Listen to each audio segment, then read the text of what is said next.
جب کسی شخص کو رب تبارک و تعالیٰ کی معرفت حاصل ہو جاتی ہے پھر وہ اطاعت کی طرف مائل ہوتا ہے۔ جب اطاعت کے تقاضوں کو پورا کرتا ہے اللہ تبارک و تعالیٰ اسے اپنا قرب عطا کرتا ہے، ٹھیک ہے۔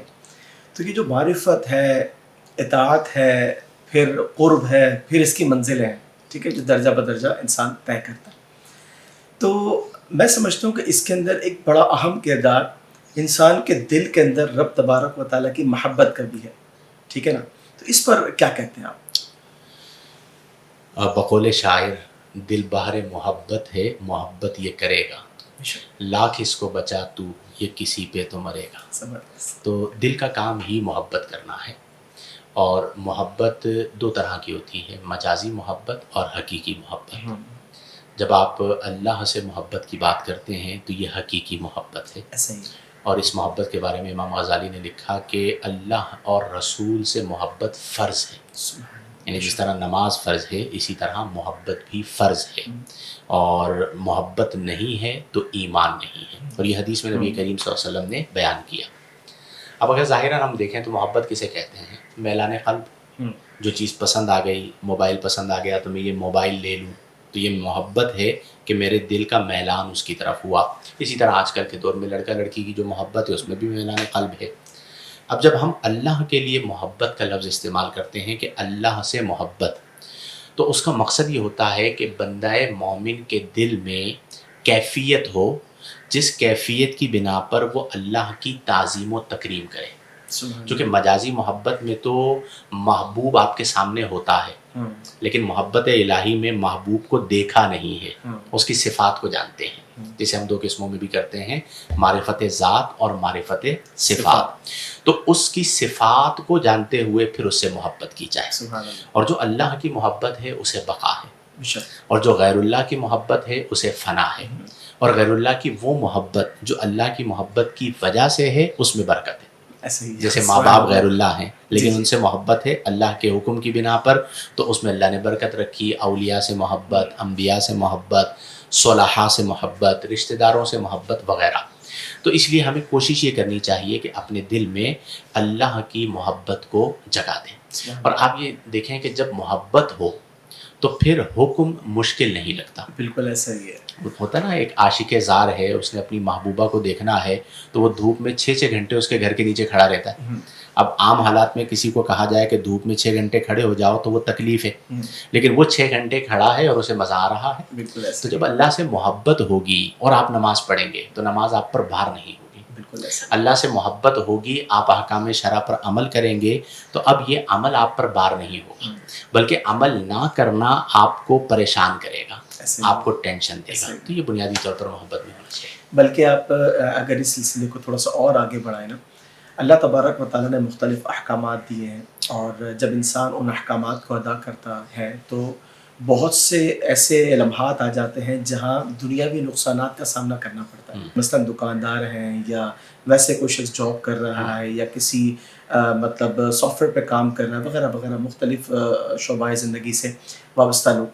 اب اس میں ہوتا یہ ہے کہ یہ جو وقتی نقصان ہوتا ہے نا، بہت سے لوگ اس نقصان کے پیش نظر ان عبادات کی ادائیگی سے قاصر نظر آتے ہیں، کہتے ہیں پہلے ہم کام کر لیں اور اس کے بعد پھر ہم ان کو ادا کر لیں۔ لیکن جس شخص کے دل کے اندر محبت ہے اور محبت میں کاملیت ہے، مطلب وہ طلب رکھتا ہے، ٹھیک ہے، تو اس کو پھر اللہ تعالیٰ کی بارگاہ میں وہ جو سجدوں میں جبین نیاز کو جھکانا ہے، قیام کے اندر تلاوت قرآن کرنا ہے، اور اسی طریقے سے مطلب دیگر یوں سمجھ لیں ذکر و اذکار کرنے ہیں، ٹھیک ہے، تو وہ تمام چیزیں پھر رکاوٹ نہیں بنتی، بلکہ وہ جو نقصان ہے نا، بظاہر جو نقصان نظر آ رہا ہے وہ اس کے اندر بھی کہتا ہے کہ یا اللہ یہ بھی تیری طرف سے ہے۔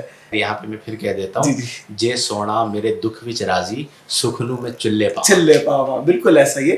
تو اس کے اندر بھی ایک مزہ ملتا ہے، اور یہ ہے اصل روحانیت، یہ ہے وہ چیز جو ایک مومن کامل کو حاصل ہوتی ہے۔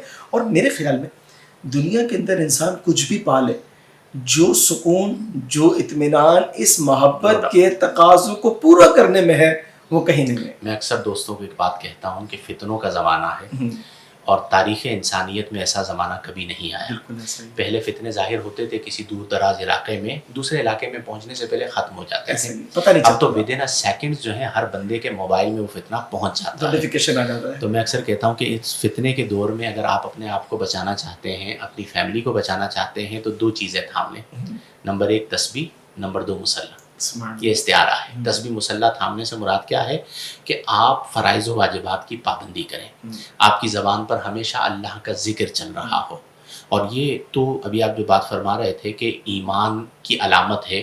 قرآن میں اللہ نے فرمایا نا والذین آمنوا اشد حبا للہ، کہ جو مشرکین ہیں وہ بتوں سے محبت کرتے ہیں، لیکن والذین آمنوا، اور جو ایمان لائے، اشد حبا، صرف محبت نہیں ہے، شدت محبت ہے. اشد حبا کہ وہ شدید محبت کرتے ہیں للہ، اللہ تعالیٰ سے. تو پھر اللہ تبارک و تعالیٰ سے محبت. اور یہ یاد رکھیں، میں اکثر ایک بات سمجھاتا ہوں کہ محبت تو ہونی ہی ہے. یہ نہیں ہو سکتا کہ دل ہو اور محبت نہ ہو. کیونکہ جس طرح آنکھ کا کام دیکھنا ہے، ہاتھ کا کام تھامنا ہے، پاؤں کا کام چلنا ہے، عقل کا کام سوچنا ہے، تو دل کا کام ہی محبت کرنا ہے. ٹھیک ہے، پتھر سے ہو، خدا سے ہو، یا پھر کسی سے ہو، رہتا نہیں ہے دل محبت کیے بغیر. تو جب محبت ہونی ہی ہے تو اہل دل یہ کہتے ہیں کہ پھر محبت اللہ سے ہو جائے. سبحان اللہ. یہ وہ محبت ہے جو پاکیزہ بھی ہے، یہ وہ محبت ہے جس کو بقا بھی ہے، یہ وہ محبت ہے جو آپ کو راحت و سکون بھی دیتی ہے. یعنی ربنا آتنا فی الدنیا حسنہ وفی الآخرۃ حسنہ کا آپ ایک حسین امتزاج گویا کہ پا لیتے ہیں. سبحان اللہ. اچھا، بہت سے لوگ یہ فیل کرتے ہیں کہ ہم اللہ تبارک و تعالیٰ کا اپنے دل میں خوف کا غلبہ زیادہ رکھیں یا محبت کا غلبہ زیادہ رکھیں. اس بات کو سمجھنا جو نا وہ کبھی کبھار دشوار ہو جاتا ہے. ٹھیک ہے، تو شریعت مطہرہ ہمیں اس میں اعتدال کا حکم دیتی ہے، اور وہ اعتدال یہ ہے کہ انسان امید اور خوف کے بین بین رہے. ٹھیک ہے، یعنی دل کے اندر خوف بھی ہو اور دل کے اندر اللہ تبارک و تعالیٰ کی محبت بھی ہو اور اس کی رحمت کی امید بھی ہو.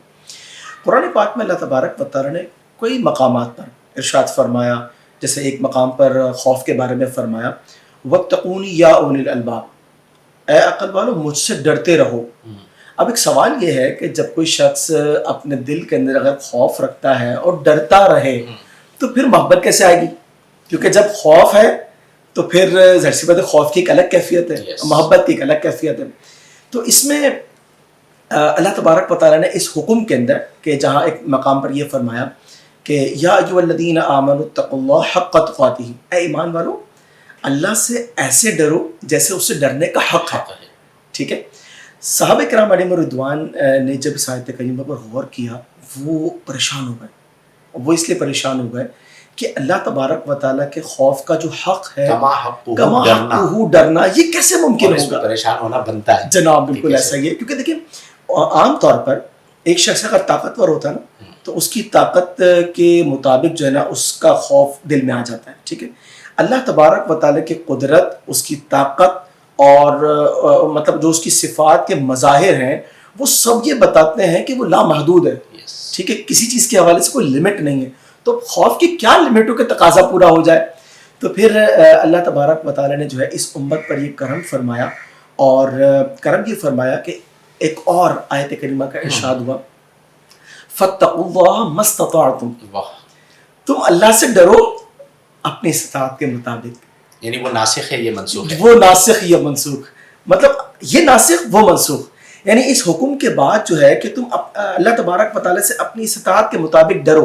رب تبارک و تعالیٰ کے خوف کبھی دل سے زائل نہ ہونے دو، ہمیشہ اپنے دل کے اندر یہ خوف کی کیفیت ہو. اور مفسرین نے فرمایا کہ اس خوف سے مراد کیا ہے؟ اس خوف سے مراد یہ ہے کہ تم اللہ تبارک و تعالیٰ کی اطاعت کو جو ہے نا وہ ہمیشہ اپنے دل کے اندر کاربند رکھو کہ دل جو ہے وہ رب کی اطاعت کی طرف مائل رہے.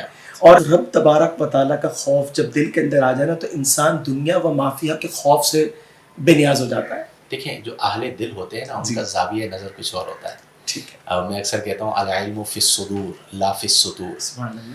تو بعض اہل دل نے کہا، ابھی میرے ذہن میں یہ بات آئی کہ ایک ہوتا ہے خوف بالمحبت. تو یہ جو اللہ سے ڈرنے والا معاملہ ہے یہ وہ والا خوف نہیں ہے جو ہم سمجھ رہے ہیں. بعض اہل دل کہتے ہیں یہ خوف بالمحبت ہے. جیسے آپ کو کسی سے محبت ہو جائے تو آپ کو یہ خوف لگا رہتا ہے کہ میرا محبوب ناراض نہ ہو جائے. سبحان اللہ، کیا بات. ٹھیک ہے، تو یہ جو خوف ہے کہ میرا محبوب ناراض نہ ہو جائے، ہر وقت آپ ڈرتے رہتے ہیں جس سے آپ کو محبت ہے، تو یہ والا خوف مطلوب ہے کہ اس بات سے ڈرنا کہ اللہ تعالیٰ کہیں مجھ سے ناراض نہ ہو جائے کیونکہ ہم اس سے محبت کرتے ہیں. اب اس میں سکون نہ ملے تو پھر کہاں ملے. اچھا، اس میں ایک اور چیز بھی مفسرین نے لکھی کہ جہاں پر بھی یا ایھا الذین آمنوا اتقوا اللہ، اللہ سے ڈرو، تو وہ فرماتے کہ یہاں پہ حذف مضاف ہے، چونکہ اللہ کی ذات ایسی نہیں ہے کہ جس سے ڈرا جائے. پھر کس سے ڈرو؟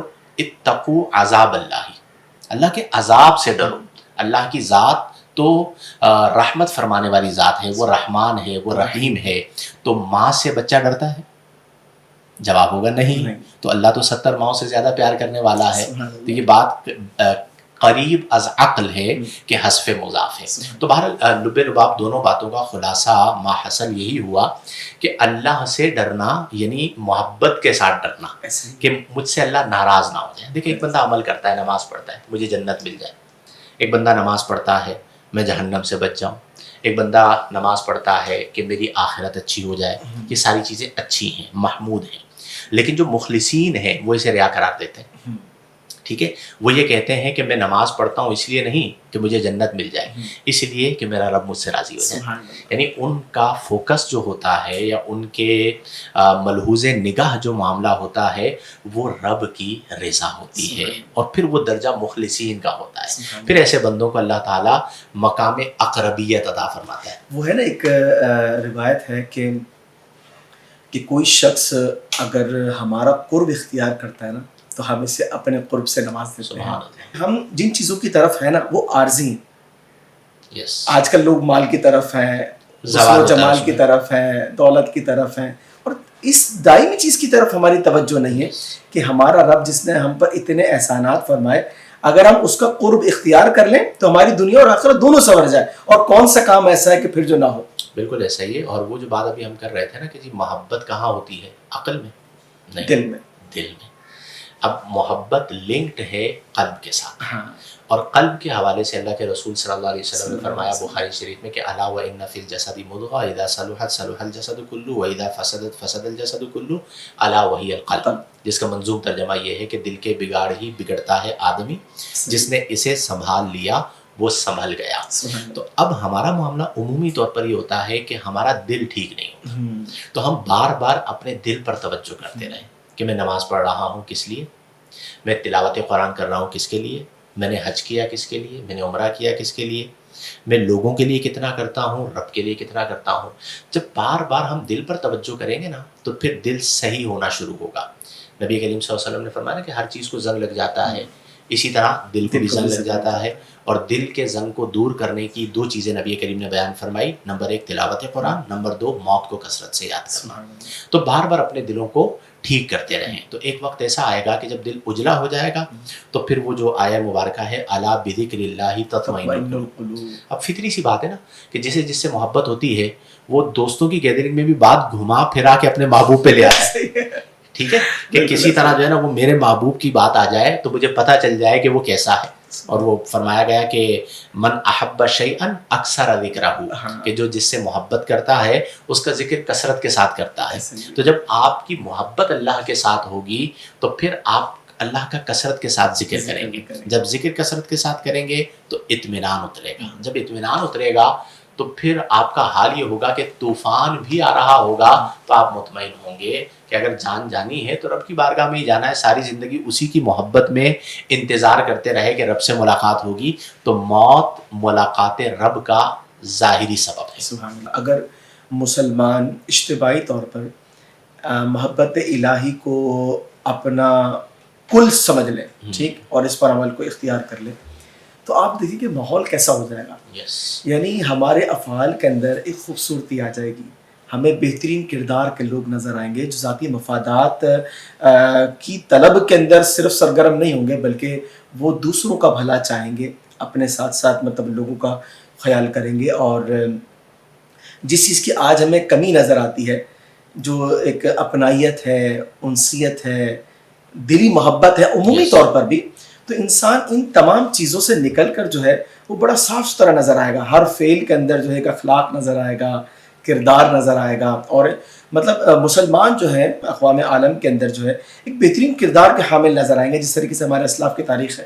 اس کی یعنی یوں سمجھیے کہ بڑی کمال بات آپ نے کہی ہے ولی، کہ اس کا زاویہ نظر ہی بدل جائے گا. یعنی عاشق کا زاویہ نظر کچھ اور ہوتا ہے اور عاقل کا زاویہ نظر کچھ اور ہوتا ہے. تو جب آپ محبت والے ہو جائیں گے تو پھر آپ کو دشمن پر بھی پیار آ رہا ہوگا. یعنی جہاں پر آپ کو غصہ آنا چاہیے وہاں پر آپ کو پیار آ رہا ہوگا، کیونکہ آپ کی ذات ختم ہو چکی ہوگی. بالکل آپ فنا فی ذات ہو چکے ہوں گے تو آپ کی اپنی ذات کی کوئی حیثیت ہی نہیں ہوگی. تو جب آپ اللہ کی محبت میں رنگ کر چیزوں کو دیکھیں گے تو جس سے محبت ہے اس کی مخلوق ہے، الخلق عیال اللہ، تو پھر آپ کو اس وجہ سے مخلوق پر پیار آ رہا ہوگا. اچھا، یہاں پر میں آپ کی اس بات کو آگے بڑھاؤں. آپ نے دیکھا ہوگا کہ پہلے دور کے اندر مسلمان ہونے کا ریشو بہت زیادہ تھا. یعنی ہماری تعداد کم تھی لیکن لوگ مسلمانوں کا مزاج، ان کا کردار، ان کی اپنائیت اور ان کی انسیت دیکھ کر کے اسلام کی طرف مائل ہو جاتے تھے. وہ کہتے تھے کہ یار یہ کیسے لوگ ہیں، مطلب یہ اپنی ذات کے لیے نہیں کر رہے، یہ اگر لڑ بھی رہے ہیں اللہ کی رضا کے لیے، قربانی بھی دے، خود قربان ہو رہے ہیں رب تبارک و تعالیٰ کی رضا کو چاہنے کے لیے، اس کو پانے کے لیے. تو اس اخلاق کو، اس خوبصورتی کو دیکھ کر جو نا وہ اسلام کی طرف مائل ہوتے تھے.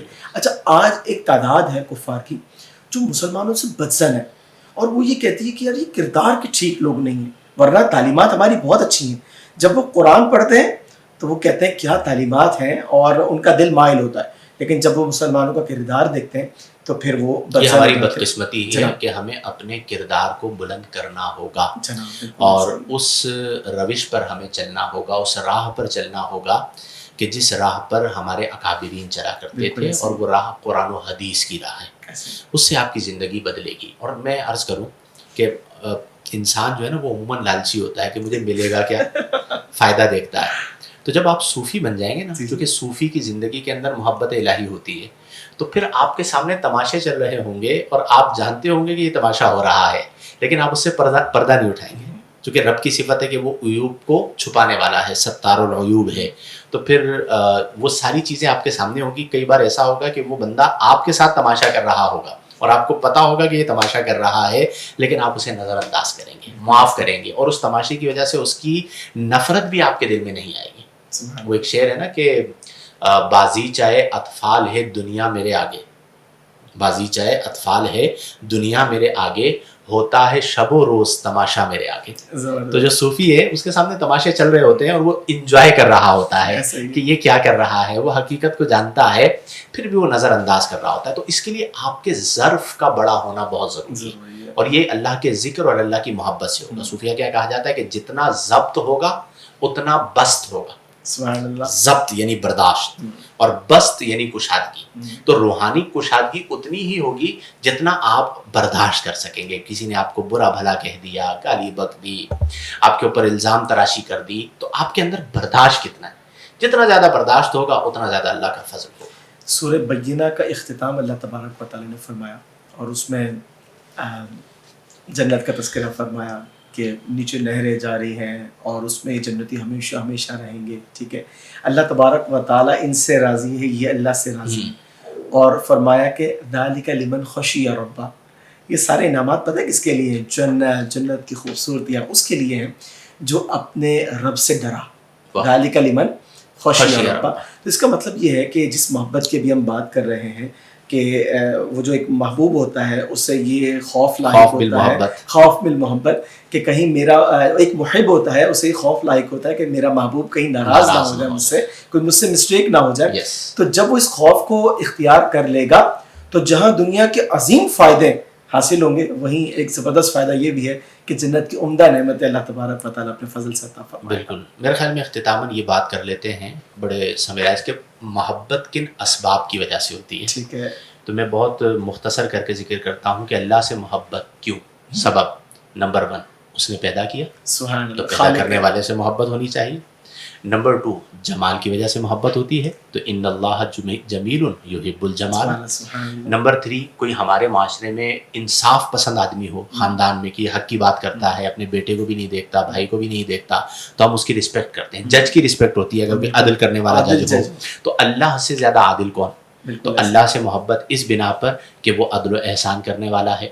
پھر محبت ہوتی ہے احسان کی وجہ سے، کہ جو آپ پر احسان کر دے، کوئی آپ کو نعمت دے دے تو آپ اس سے محبت کرتے ہیں دنیا میں بھی. بالکل تو ایسا ہماری تو زندگی میں ساری نعمتیں اللہ نے عطا فرمائی، بالکل ایسا ہمیں عدم سے وجود میں لے کر آیا. تو گویا کہ محبت کے جتنے بھی اسباب ہیں وہ تمام اسباب موجود ہیں، اور بدرجہ عتم کہ اللہ تعالیٰ سے محبت کی جائے. اگرچہ ہم اللہ کے لیے ان اسباب کا ثبوت اس طرح نہیں کرتے جس طرح مخلوق کے لیے کرتے ہیں، بالکل ایسا لیکن ہم سمجھانے کے لیے کہہ رہے ہیں کہ جمال کی وجہ سے محبت ہے تو ان اللہ جمیل، پیدا کیا ہے تو اللہ سے محبت ہمیں. اور سب سے بڑی وجہ اگر میں بیان کروں تو ہمیں آقا کریم کا امتی بنایا. صحیح، یقین جانیے ابھی میرے دل میں اس کی یہی بات ٹھیک تھی ہے، کہ اپنے محبوب کی امت امتی نے ہمیں بنایا. بنایا، کہ سیدنا موسیٰ علیہ السلام کی یہ طلب تھی کہ یا اللہ مجھے اس امت میں جو ہے وہ. اور ہمارے لیے تو شرف کی بات یہی ہے کہ ہم تو محبوب بھی محبوب خدا رکھتے ہیں. سبحان اللہ. یعنی ہم اگر فخر کرتے ہیں تو اس بات پر کرتے ہیں کہ ہمارے محبوب وہ ہیں جو محبوب خدا ہے. سبحان اللہ. یعنی اللہ محب ہے، رسول اللہ محبوب ہیں، اور ہم رسول اللہ کے محب ہیں، تو ہم تو محبوب بھی محبوب خدا رکھتے ہیں. تو اس محبت کی طرف آئیں. یہ جو آج کل لڑکے لڑکیاں اس مجازی محبت میں پڑے ہوئے ہیں، یہ مادی محبت ہے. مال کی وجہ سے محبت ہے، مال ایک جھٹکے میں چلا جاتا ہے. ایسا ہی ہے. جمال کی وجہ سے محبت ہے، جمال ایک بیماری کی نظر ہو جاتا ہے. ایسا ہی ہے. تو اتنی کمزور چیزوں پر آپ بنیاد رکھ رہے ہیں، اور پھر آپ مادیت پرست ہو گئے کہ آپ جسم کے طالب ہیں، پیسے کے طالب ہیں، ظاہر بین ہو گئے ہیں. تو پھر سکون زندگی میں نہیں ملے گا. سکون تبھی ملے گا جب اللہ اور اللہ کے رسول کے قریب آ جائیں گے. سبحان. رحم فرما میرے مولا.